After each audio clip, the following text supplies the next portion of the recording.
बिस्मिल्लाहिर्रहमानिर्रहीम। अस्सलाम वालेकुम दोस्तों के एच कंप्यूटर्स यूट्यूब चैनल में आपको एक नए सॉल्यूशन के साथ खुशामदीद कहता हूं। दोस्तों मेरे पास एचपी का लैपटॉप है आपके सामने। जैसा कि मैंने इस लैपटॉप को ऑन किया है तो ऑन करने के साथ ही कीबोर्ड की जो बैकलाइट है वो ऑन होती है और फिर ऑफ़ होती है।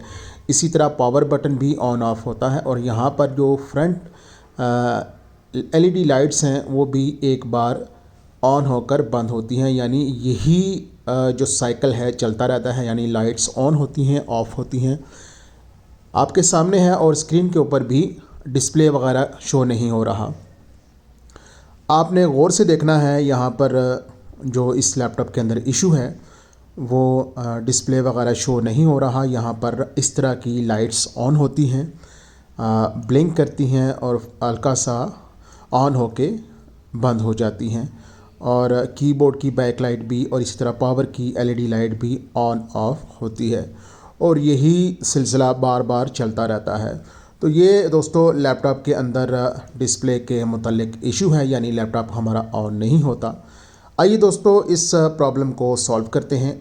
आपसे गुजारिश है अगर सॉल्यूशन अच्छा लगे, आपको फ़ायदा हो तो चैनल को ज़रूर सब्सक्राइब करें, लाइक करें और दोस्तों के साथ वीडियो को शेयर करें। बैक कवर को ओपन करने के बाद दोस्तों आपने पावर सोर्स को डिस्कनेक्ट करना है, यानी डीसी अडाप्टर वगैरह लैपटॉप के साथ अटैच है या बैटरी वगैरह कनेक्ट है तो उसको आपने रिमूव कर लेना है। ये प्रॉब्लम दोस्तों आपने चेक करनी है। सबसे पहले रैम मॉड्यूल्स को आपने अच्छे तरीके से चेक करना है। बाज़ औक़ात कोई एक आध रैम फॉल्टी होने की वजह से ये इशू आता है और या फिर रैम के अंदर प्रॉब्लम होने की वजह से या प्रॉपर डिटेक्शन ना होने की वजह से ये इशू लैपटॉप्स में आपको देखने को मिलता है।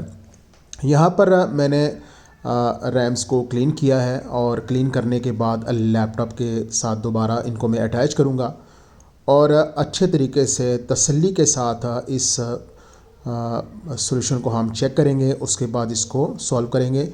दोस्तों हमेशा आप याद रखें जब भी आप को इस तरह का इशू आए तो डायग्नोस करते हुए आपने हर चीज़ को बारी बारी चेक करना है, यानी वन बाय वन आपने चीज़ों को चेक करना है। यानी जो भी कंपोनेंट्स लगे हैं लैपटॉप में उनको आपने एक के बाद दीगरे तसल्ली से चेक करना है। इस तरह आप जो मेन फॉल्ट होता है उस तक पहुंच सकते हैं। यहाँ पर दोस्तों मैंने बैटरी पैक रिमूव किया था, उसके बाद रैम मॉड्यूल्स को क्लीन किया था। तो आपके सामने लैपटॉप को अभी ऑन कर रहा हूँ तो आपके सामने यहाँ पर प्रॉब्लम वही है। या फिर बाज़ औक़ात अगर आप इस तरह इनको क्लीन करेंगे तो बीप वगैरह भी आपको सुनने को मिल सकती है। यानी क्योंकि अक्सर लैपटॉप्स में लगी हुई रैम को दोबारा जब आप उतारते हैं तो उसमें जो रियल कंडीशन होती है वो सामने आ जाती है, जिस तरह के इस लैपटॉप के अंदर है।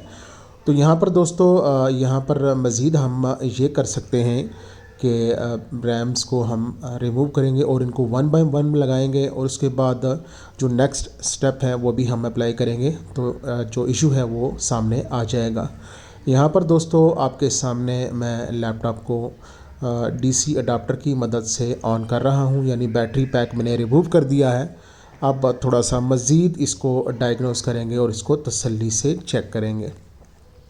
मज़ीद दोस्तों अक्सर लैपटॉप्स के अंदर सीमोस बैटरी या बायोस के मुतल्लिक भी इशू होता है और अक्सर मिक्सअप हो जाते हैं प्रॉब्लम्स वगैरह, तो उनका सॉल्यूशन निकालते हुए काफ़ी प्रॉब्लम होती है।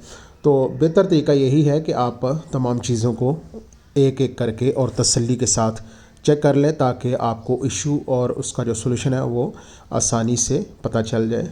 यहाँ पर दोस्तों मुसलसल मैं इस चीज़ को ऑन करने की कोशिश कर रहा हूँ और लैपटॉप की जो कंडीशन है वो आपके सामने है। बिल्कुल भी डिस्प्ले वगैरह शो नहीं कर रहा और मुसलसल प्रॉब्लम कर रहा है।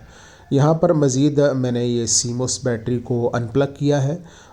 इसके बाद दोबारा मैं डीसी अडाप्टर को लैपटॉप के साथ कनेक्ट करूँगा, लेकिन उससे पहले सीमोस बैटरी को आपने जब निकालना है तो आपने पावर बटन को 20 से 30 सेकंड के लिए प्रेस करना है। उसके बाद दोबारा डीसी अडाप्टर को मैं लैपटॉप के साथ कनेक्ट करूँगा।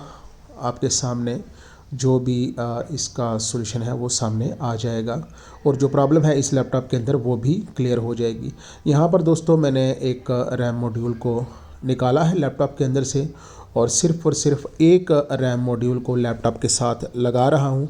अब डीसी अडाप्टर को मैंने लैपटॉप के साथ कनेक्ट किया है, तो चेक करते हैं कि क्या पोजीशन बनती है।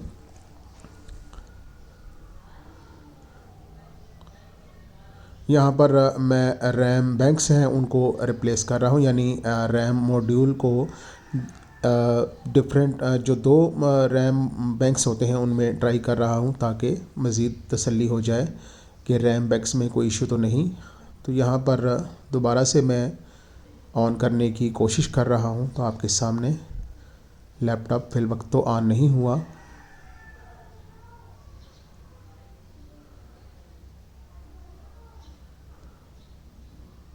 और जो भी कंडीशन है वो आपके सामने है और ये टोटल दोस्तों प्रैक्टिकल सॉल्यूशन होता है और इसमें बिल्कुल भी कोई कटिंग वगैरह नहीं है। आपके सामने मैंने सीमोस बैटरी को रिमूव किया, उसके बाद एक रैम मॉड्यूल को मैंने इसमें लगाया है और यहाँ पर एक रैम मॉड्यूल को मैंने बाहर निकाला है और सीमोस बैटरी को भी मैंने लैपटॉप से रिमूव किया है। अब दोबारा से मैं सीमोस बैटरी को लैपटॉप के साथ कनेक्ट कर दूँगा। उसके बाद दोस्तों आपके सामने लैपटॉप के अंदर एक रैम मॉड्यूल लगा हुआ है। अब दोबारा से मैं इसको ऑन करने की कोशिश करता हूँ आपके सामने।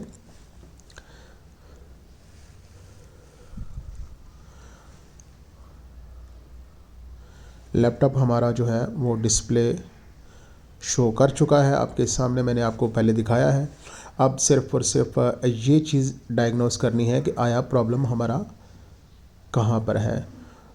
दोस्तों लैपटॉप हमारा बिल्कुल ऑन हो चुका है। यहाँ पर सीमोस बैटरी मैंने लगा दी है, यहाँ पर रैम मॉड्यूल एक लगाया है और एक मैंने लैपटॉप से बाहर निकाला है।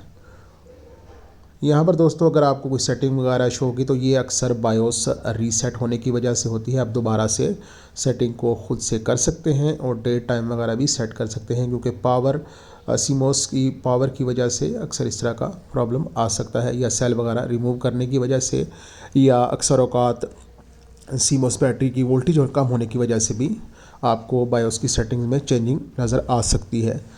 यहाँ पर दोस्तों हमारा जो लैपटॉप है वो तकरीबन ओके हो चुका है।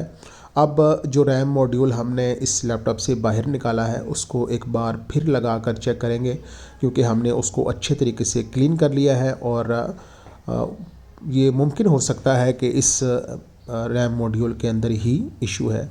अगर लैपटॉप आपका बीप वगैरह शो करे और फ्रंट पे एलईडी जो लाइट्स हैं वो आपको उसमें स्टेटस पता चले, तो इसका मतलब ये है कि ये रैम मॉड्यूल फॉल्टी है। आप इस रैम मॉड्यूल को रिप्लेस कर सकते हैं। तो सेम स्पेक्स के अंदर जो आपका रैम मॉड्यूल ऑलरेडी इसमें चल रहा है उसके मुताबिक आप रैम मॉड्यूल को रिप्लेस कर सकते हैं। अच्छे तरीके से तसल्ली करने के बाद और खूब जांच पड़ताल करने के बाद आप हतमी नतीजे तक पहुंच सकते हैं। यहाँ पर आपके सामने मैंने लैपटॉप को टोटली प्रैक्टिकल इसकी ट्रबल शूटिंग की है आपके सामने, और जो भी फॉल्ट इसके अंदर आ रहा था स्टार्टिंग में तो वो भी आपके सामने शो हो चुका है और तकरीबन हमारा फॉल्ट ट्रेस हो चुका है। अब लैपटॉप हमारा बिल्कुल ओके है। लैपटॉप के अंदर जो डिस्प्ले के मुतालिक इशू था वो बिल्कुल ओके हो चुका है। अब आपके सामने लैपटॉप का जो डिस्प्ले है बिल्कुल ओके है।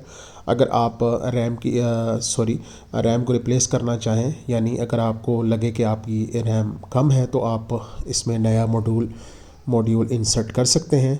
और यहाँ पर हम इसको यहीं पर क्लोज़ करेंगे, क्योंकि ये हमारा जो प्रॉब्लम था ये सॉल्व हो चुका है।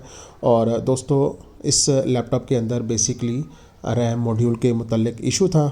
एक रैम मॉड्यूल इसके अंदर फॉल्टी था जिसकी वजह से लैपटॉप हमारा डिस्प्ले शो नहीं कर रहा था। तो मज़ीद आप सीमोस बैटरी को रिमूव करके, यानी बायोस को रीसेट करके भी इस तरह की प्रॉब्लम्स को चेक कर सकते हैं। लेकिन इस लैपटॉप के अंदर रैम मॉड्यूल फॉल्टी होने की वजह से प्रॉब्लम आ रही थी। दोस्तों उम्मीद है कि आज का ये सॉल्यूशन आपको समझ आ गया होगा। अगर आप कुछ पूछना चाहें तो व्हाट्सअप नंबर मौजूद है डिस्क्रिप्शन में, और मैं इस वीडियो के अंदर भी डाल दूंगा, आप कांटेक्ट कर सकते हैं। नेक्स्ट किसी और सॉल्यूशन के साथ और किसी और टॉपिक के साथ आपसे मिलते हैं। तब तक के लिए अल्लाह हाफिज़।